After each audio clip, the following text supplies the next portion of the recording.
System hierarchy. File system hierarchy का देखो means क्या है यहाँ पर, जैसा कि हम जानते हैं कि लिनक्स ऑपरेटिंग सिस्टम जो है वो फाइल सिस्टम हायरार्की को फॉलो करता है। फाइल सिस्टम हायरार्की मतलब क्या है कि इसके अंदर जो भी आपका डेटा रखा गया है वो ट्री फॉर्मेट में रखा है। हम्म। हमने जब इंस्टॉल किया था तो वहां पे हमने एक पार्टीशन बनाया था रूट, याद है? इस तरीके से हमने साइन दिया था। हाँ, बताया था जी। हाँ, ये रूट पार्टीशन बनाया था जिसे हम क्या कहते हैं यहाँ पर, रूट कहते हैं। यहाँ पर डायरेक्टरी बन गई थी रूट जो हमने उस टाइम बनाई थी। अब उसी के अंदर क्या है, हाँ। यहाँ बहुत सारी ब्रांचेस की फॉर्म में डायरेक्टरी बनेंगी, उन डायरेक्टरीज के अंदर डायरेक्टरी होंगी, एंड उन हम्म। डायरेक्टरीज के अंदर डायरेक्टरी होंगी, यानी सारा क्या है, वो एक ट्री फॉर्मेट के अंदर चलेगा। जी। ठीक, अब जैसे मैं ये चीज दिखाऊं यहाँ पे, तो यहाँ देखो एक्टिविटीज में चलते हैं, एंड यहाँ एक्टिविटीज में देखो तो यहाँ पर फाइल्स का ऑप्शन होता है, लाइक विंडोज फाइल एक्सप्लोरर की तरह।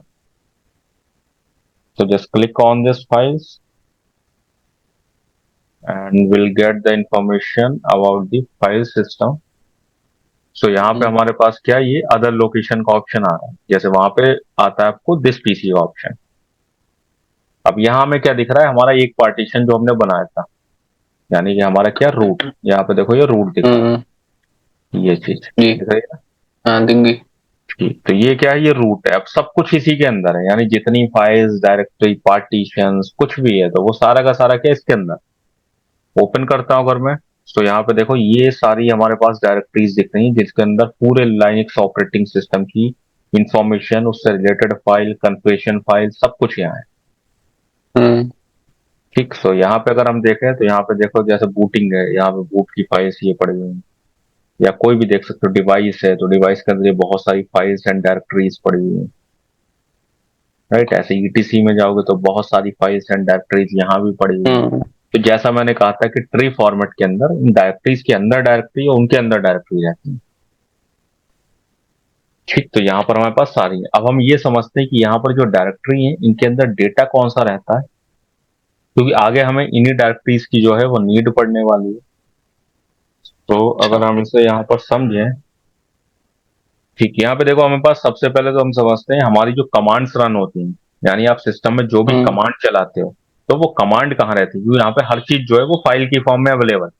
कमांड चलाते हो वो भी फाइल की फॉर्म में, कोई डिवाइस, कोई आपने माउस लगा रखा है, कीबोर्ड लगा रहा है, उनकी भी फाइल है यहाँ, हर चीज की फाइल है यहाँ।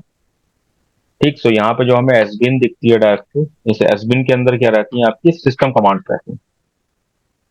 System commands, system commands means क्या है, इसे सिर्फ आपका जो है वो सुपर यूजर रन करा सकता है। ठीक, रन बाय सुपर यूजर, यानी सिर्फ आपको इस पर रूट जो चला सकता है वो इन्हीं को चला सकता हम्म। है, वो कहाँ रहेंगी, एसबिन के अंदर। एंड दूसरा यहाँ पर एक है विन। विन के अंदर क्या रहती है, इसके अंदर रहती है commands run by local user, यानी बाकी सारे यूजर जिन कमांड्स को चला सकते हैं वो सारी यहाँ रहती हैं। मोस्टली कमांड्स आपको यहाँ मिलेंगे। ठीक, एंड इसके बाद नेक्स्ट है हमारे पास, नेक्स्ट हमने ये देख लिया एसविन के अंदर, विन के अंदर। ठीक है, ये जो बूटिंग के लिए हमें यहाँ दिख रहा है, इसके अंदर क्या रहती है आपको, बूट के अंदर बूटिंग फाइल्स। सो बूटिंग फाइल्स, आपको बूटिंग फाइल्स कहाँ मिल जाएंगे, बूट में। गुड। ठीक, इसके बाद देखें हम यहाँ पर, तो हमारे पास एक है यहाँ पे स्लैश डी। ये क्या है, आपकी डिवाइस डायरेक्टरी है, या फिर इसके बाद लिख लो हार्डवेयर फाइल। तो यहाँ पे जितनी भी हार्डवेयर आपके लगा हुआ है, यानी आपके keyboard, mouse, RAM, processor, hard disk, हर चीज के इंफॉर्मेशन जो है वो यहाँ पे फाइल्स रहती है। ठीक, जी। इसके बाद ईटीसी के अंदर रहती है जो मोस्ट इंपॉर्टेंट डायरेक्टरी हमारे लिए, कॉन्फ़िगरेशन फाइल, यानी जितनी भी चीजें हम करेंगे उसमें जो भी सेटिंग होती है वो सारी फाइल्स यहाँ रहती हैं ईटीसी के अंदर। कौन सी फाइल रहती है सब? कोई भी, जैसे अगर हम एप्लीकेशन या कुछ भी कॉन्फ़िगरेशन कर रहे हैं, तो होता है ना, जैसे कि मान लो आपको कोई सी भी चीज की आप जब यहाँ रन कराओगे तो उसकी सेटिंग भी करोगे। लाइक जैसे मैं हम्म। रिमोट लेना है, तो रिमोट लेने के लिए यहाँ पे एसएसएच होता है। अब उसकी कन्फेशन है कि कौन सा यूजर चला पाए, कौन सा ना चला पाए, तो ये सेटिंग वाली फाइल कहाँ रहेंगी, वो यहाँ रहेंगी। या मान लो ओके। यूजर बनाना है, तो वो यूजर वाली जो है कि हम्म। यूजर की इन्फॉर्मेशन कहाँ है, यूजर नया बनेगा वो कहाँ बनेगा, तो वो सारी फाइल कहाँ है, यहाँ पे ईटीसी के अंदर। ओके। इसके बाद है स्लैश होम। तो यहाँ पे क्या रहता है, इसके अंदर आपकी होम डायरेक्टरी रहती है। सब हर यूजर की, ऑफ यूजर्स। ठीक, जितने भी यूजर आप बनाओगे उनकी होम डायरेक्टरी कहाँ रहेगी, यहाँ रहेगी। बट यहाँ पे जो रूट यूजर है, यानी जो आपका एडमिनिस्ट्रेटर है, उसकी होम डायरेक्टरी नहीं रहती। उसकी होम डायरेक्टरी कहाँ रहती है, यहाँ पर, रूट होम डायरेक्टरी। वो कहाँ रहती है, यहाँ रहती है, रूट में। रूट के अंदर। ठीक है, इसके बाद देखोगे, सो इसके बाद हमारे पास आता है यहाँ पर लिव। तो लिव के अंदर यहाँ पे क्या रहता है, यहाँ पर आपको कह सकते हैं कि शेयर्ड लाइब्रेरीज जो है, शेयर्ड लाइब्रेरीज, वो सारी यहाँ पर। जैसे शेयर्ड लाइब्रेरी का यहाँ पे मतलब क्या है, देखो जैसे मैंने यहाँ लिव ओपन किया, तो लिव के अंदर अब हमें कैसी मिल रही है, जैसे हमें यहाँ पर मिल रही है कि हमारे पास कोई अगर गेम वगैरह है उसकी यहाँ पर दिख रही है। यानी जो भी आप एप्लीकेशन चलाते हो, तो उस एप्लीकेशन को जो सपोर्टिंग फाइल्स चाहिए होती हैं वो सारी यहाँ अवेलेबल। ओके। ठीक, शेयर्ड लाइब्रेरी मतलब ये कह सकते हैं। ठीक है, इसके बाद इसमें भी सेम चीज है, जो लिव 64 है, यहाँ पे आपको जो 64 बिट वाली, जैसे आप विंडो में सी ड्राइव में देखते हो वहाँ प्रोग्राम फाइल और प्रोग्राम 64 करके आता हाँ, दो आते है। हाँ, तो उसी तरीके से यहाँ पे ये दो आते हैं, लिव और लिव 64। ठीक, इसके बाद मीडिया जो है वो यहाँ पे अलग से रिजर्व किया गया है। मतलब मीडिया के अंदर अभी देखोगे तो बाय डिफॉल्ट वैसे कुछ नहीं रहता है। जैसे मैं इसे ओपन करूँ यहाँ पर, तो इसके अंदर कुछ भी नहीं, एम्प्टी है। ठीक, लेकिन ये बनाया किसके लिए है, इसलिए बनाया गया कि अगर आप अपनी कोई सीडी डीवीडी चलाओ तो आप उसे यहाँ पे माउंट करा सको, उसे यहाँ से कनेक्ट करा सको, एंड देन उसे रन करा पाओ। लेकिन जो पहले की बात करें अगर हम, तो बिफोर बिफोर रेड 7, ये किसके लिए यूज होता था, फॉर सीडी एंड डीवीडी। मतलब ऑटोमेटिक आप सीडी या डीवीडी DVD। लगाओगे तो वो कहाँ माउंट होती थी, यहाँ होती थी। ओके। ठीक, इसके बाद यहाँ पर जो एमएनटी है, ये आपको यहाँ पर दे रखा है, ये भी बिल्कुल एम्प्टी होता है। बट यहाँ पे भी आप क्या कर सकते हो, for mount external media, like आप पेन ड्राइव लगाओ या आप कोई भी चीज लगा रहे हो तो उसे यहाँ माउंट करा सकते हो, एक्सटर्नल मीडिया, उसके लिए दिया गया। जैसे पेन ड्राइव लगाएंगे वो सब यहाँ आएगा। हाँ, जैसे पेन ड्राइव लगाओ या कुछ भी लगाओ, जैसे एक माउंट पॉइंट चाहिए होता है ना कि हम कहाँ से एक्सेस करें उसे। आप कभी भी पेन ड्राइव लगाते हो, सीडी डीवीडी लगाते हो, तो उसके लिए हमें एक लोकेशन चाहिए होती है। जैसे विंडो में तो अपने आप आ जाता है, C drive, D drive, E drive, ऐसे करके आ जाता है। लिनक्स के अंदर अपने आप नहीं आता, वहां पे आपको कराना पड़ता है माउंट। तो आप कहाँ से माउंट कराना चाहते हो, कौन सी डायरेक्टरी से, वो आपको बताना पड़ता है। तो ये उन्होंने रिजर्व कर दिया, ठीक है, हमने एक ऑप्शन दिया यहाँ से माउंट करा लो, बाकी आपकी मर्जी, कराना है तो यहाँ से करा सकते हो, कहीं और से भी करा सकते हो, बट एक लोकेशन रिजर्व कर दी। समझे, जैसे होता है ना कि मान लो आप रेलवे स्टेशन गए, वहां पे उन्होंने क्या वेटिंग एरिया बना दिया, बोले आपकी ट्रेन अभी नहीं, तो वेट करने के लिए हमने बना दिया। अब जरूरी नहीं आप वहीं करो, आप उससे बाहर घूम के आ जाओ। हाँ।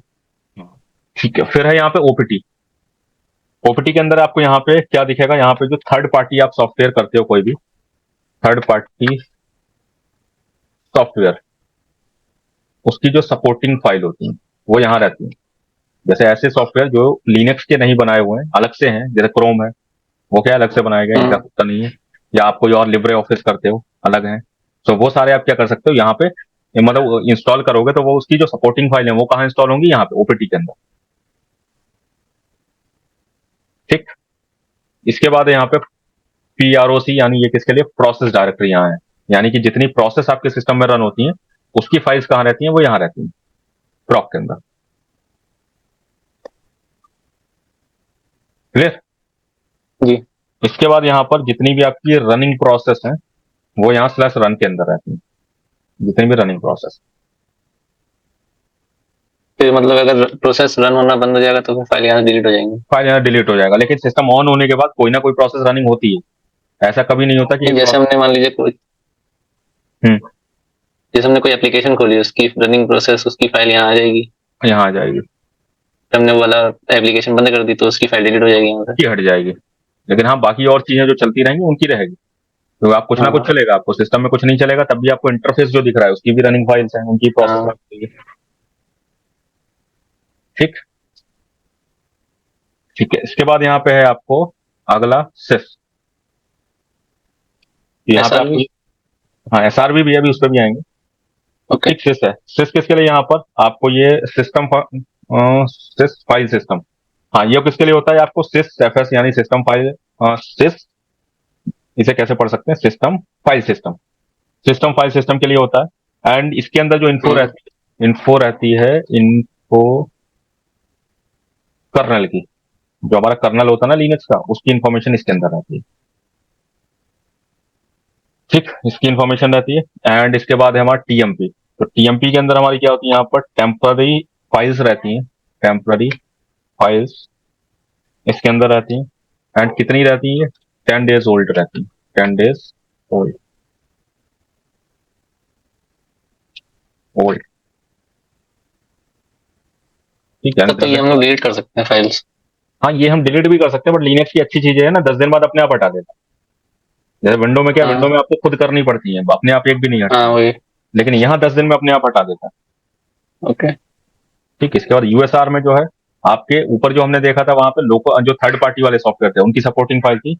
यहाँ पे आपके जितने भी सॉफ्टवेयर यानी जो सिस्टम सॉफ्टवेयर भी हैं उनकी भी आपको क्या रहती है, लाइब्रेरी रहती है, इंस्टॉल्ड लाइब्रेरी, यानी उनकी सपोर्टिंग फाइल्स रहती है। ठीक, स्लैश वार के अंदर आपकी क्या है, ये वेरिएबल डायरेक्टरी होती है, वेरिएबल डायरेक्टरी, जिसके अंदर आपके लॉग्स रहते हैं, जैसे आपके जो सिस्टम लॉग्स बनते हैं। आपकी टेम्पररी फाइल्स रहती हैं जो 30 days ओल्ड होती हैं, वो यहाँ रहती हैं। एंड वेरिएबल डायरेक्टरी मतलब क्या होता है, जो टाइम टू टाइम चेंज होती रहती है, हम्म। उसे कहते हैं। ठीक, एसआरवी जो यहाँ दे रखा है ये बाय डिफॉल्ट एम्प्टी होता है, खाली रहता है, बट जब आप सर्वर बनाओगे तब ये इसके लिए यूज होता है, ये सर्वर डायरेक्टरी। ठीक, बताओ इतने में, मतलब क्लियर है। जी। ठीक है, इसके बाद आते हैं हम अपने टर्मिनल पे, टर्मिनल पे आ चुका हूं। आप टर्मिनल पे देखो, जो भी अभी हमने चीजें देखी थी उसके लिए यहाँ पर क्या है, आपके पास एक कमांड होती है, मैन स्पेस हायर। ये आप कमांड चलाओगे तो यहाँ पर इससे क्या होगा, आपको जो हमारी डायरेक्टरीज थी उनकी इन्फॉर्मेशन यहाँ पे भी दिखता है। हायर मतलब हायरार्की, यानी आपको फाइल सिस्टम हायरार्की की इन्फॉर्मेशन देता है। जिसमें जैसे ये दिखा रहा है, देखो आपको स्लैश का मतलब रूट डायरेक्टरी होती है, यहाँ से आपकी सारी हम्म। ट्री फॉर्मेट स्टार्ट होती है। स्लैश विन क्या होता है, यहाँ पर ये डायरेक्टरी जो है ये कंटेन करती है एग्जीक्यूटेबल प्रोग्राम को which are needed in single user mode, जिन्हें आप सिंगल यूजर मोड से जो है वो आप यूज कर सकते हैं, मतलब कोई भी लोकल यूजर इसे यूज कर सकता है। स्लैश बूट के अंदर आपको स्टैटिक फाइल्स रहती हैं, किसके लिए, बूट लोडर के लिए, यानी जो बूट कराती हैं। ऐसे स्लैश डेप के अंदर आपकी डिवाइस फाइल्स रहती हैं। ईटीसी के अंदर आपकी कॉन्फ़िगरेशन फाइल्स रहती हैं। आप ईटीसी के अंदर और भी बताया कि ओपीटी होता है, उसके अंदर आपको क्या है, होस्ट स्पेसिफिक कॉन्फ़िगरेशन फाइल रहती है। ऐसे ईटीसी के अंदर बहुत सारी मैंने दिखाई। होम के अंदर आपकी हम्म। होम डायरेक्टरी रहती है यूजर्स की। एंड लिब के अंदर आपको जो यहाँ पर लाइब्रेरीज रहती हैं शेयर्ड आपको। लाइब्रेरी। राइट, सो वो चीजें क्या है, यहाँ पर भी इंफॉर्मेशन दिख जाती है, ऐसी है सबकी इंफॉर्मेशन किस तरह दिखेगी, इस कमांड से, man space. Man space. Right, sir उसमें एक और फोल्डर था AFS, वो क्या यूज होता है? कौन सा वाला, AFS। यहाँ पे। इसमें नहीं, उसी में हमारी फाइल्स में जब जाएंगे उसमें। ये फाइल्स के अंदर आया था। हाँ, AFS। EFS, इसमें जाओ और फाइल्स के अंदर यहाँ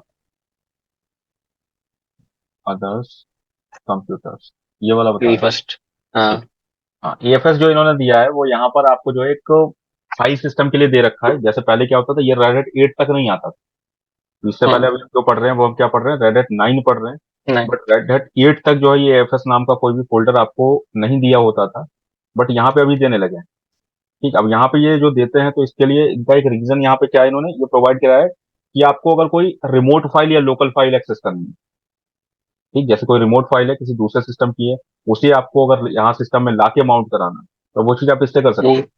जैसे विंडो के अंदर होता है, आप किसी ड्राइव को मैप कराते हो, मैप नेटवर्क ड्राइव कराते हो, तो वैसे यहाँ पर ये आपको एफएस दे रखा है। एफएस का मतलब होता है एंड्रयू फाइल सिस्टम। ठीक, तो ये किस लिए दे रखा है यहाँ पे, अगर आपको कोई फाइल है जो कि आपकी रिमोट फाइल है या लोकल फाइल है, तो उसे आप यहाँ पे कनेक्ट करा सकते हो, वरना बाय डिफॉल्ट ये क्या है, एम्प्टी होता है, इसके अंदर कुछ नहीं होता। एमडी। ठीक, इसके बाद यहाँ पे क्या है,